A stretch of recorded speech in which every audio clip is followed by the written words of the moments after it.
We all know that letting go of the anger, letting go of the resentment is not as easy as we think, right? People might say to us, let it go, forget about it, don't think about it, and what had happened, happened. But the person who is in that situation, person who is really dealing with that person or that problem, only knows how difficult it is and how painful it is to experience that. But here's the thing. If we need to be at peace, if we need to make peace with ourselves, we need to learn a way of thinking and a way of dealing with these kind of people and these kind of situations. And that is why I need to introduce you to a way of thinking that Buddha taught us to do, to deal with such people and to deal with such situations, right? The reason why I needed to make this video is that the other day I was reading this sutra and I came across this one part of this sutra, which is I find really inspiring and really valuable advice from the Buddha. So first of all, let's take a look at what Buddha has to say about this. The Buddha says, one may apply to that person the fact of ownership of karma. Let's name this way of thinking as the ownership of karma. The Buddha says, this worthy person is the owner of his actions, the heir to his actions. His actions are the womb from which he has sprung, his relations and his protection. Whatever he does, good or bad, he will be heir to that. To remove the grudge or remove the resentment of someone, the Buddha advises us to look at their karma. Now, what do you mean by karma? Karma is the action, karma is the intentional actions that we do from our body, from our speech, and from our mind, right? Now, with these intentions, we create sort of consequences. The other part of the karma is called consequences of karma, which we call in Pali vipaka, right? So with this karma, there's one part called the vipaka. That means the consequences of karma, right? So the Buddha says, whatever the karma you do with intentions, whatever the intentional actions that you do, it generates its own consequences, right? So the Buddha says that if someone does actions with his body, speech, and his mind with an impure intention or impure mind, the suffering follows that person like a cartwheel follows the ox, right?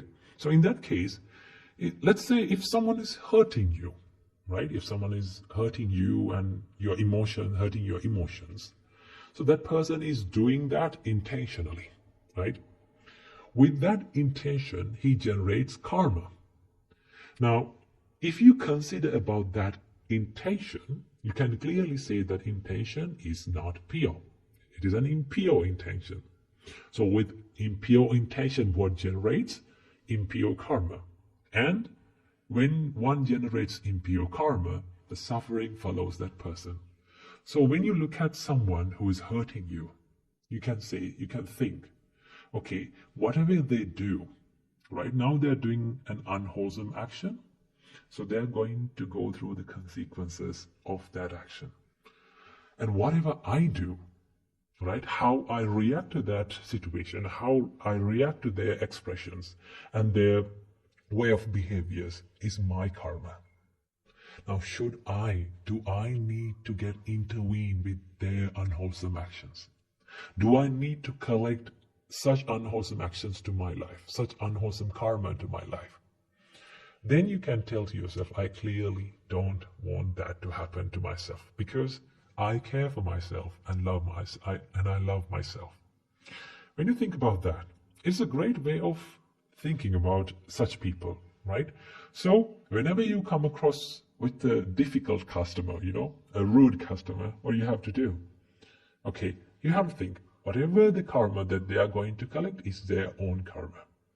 And how I respond to that karma is my karma. So I choose to respond to this situation with kindness, compassion, and patience, and maturity. Most importantly, maturity is really crucial when you are dealing with such people.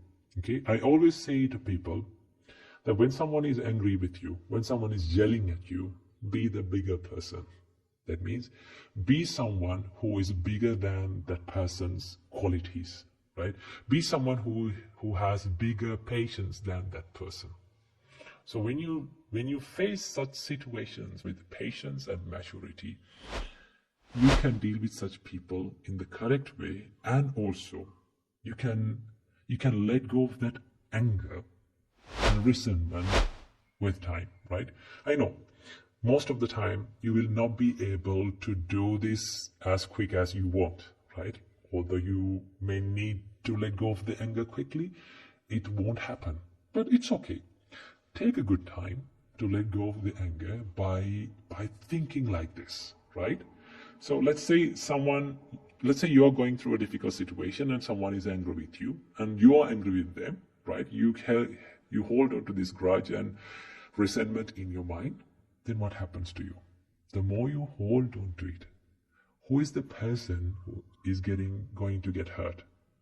You're the person who is going to get hurt, right? Because there's a nice saying that says, it's a Buddhist saying that says that if you're angry with someone, right? If you're holding and you're hating someone, it's like holding a hot coal, right? Or red hot iron ball in your hand, and you're trying to throw it at another person to hurt that person. If you take a red hot iron ball to throw it to a person, who is the first person is getting hurt? You're the one who is getting hurt first, right? So in the same way, if you hold on to the anger, if you hold on to the resentment about someone, the first person who is going to get hurt is you. So when you understand this, and when you understand that self-care, self-love, self-compassion is important to heal, then you can let go of that anger. So this is the way to think about the person. Think in the perspective of karma, right? Whatever they do, it is their karma, and how I respond to that is my karma. So I choose to collect. I choose to collect a good karma to my life by responding to that situation with patience and maturity. So I hope this idea will help you to deal with such people in the correct way. And I wish you all, may you be healthy and may you be happy.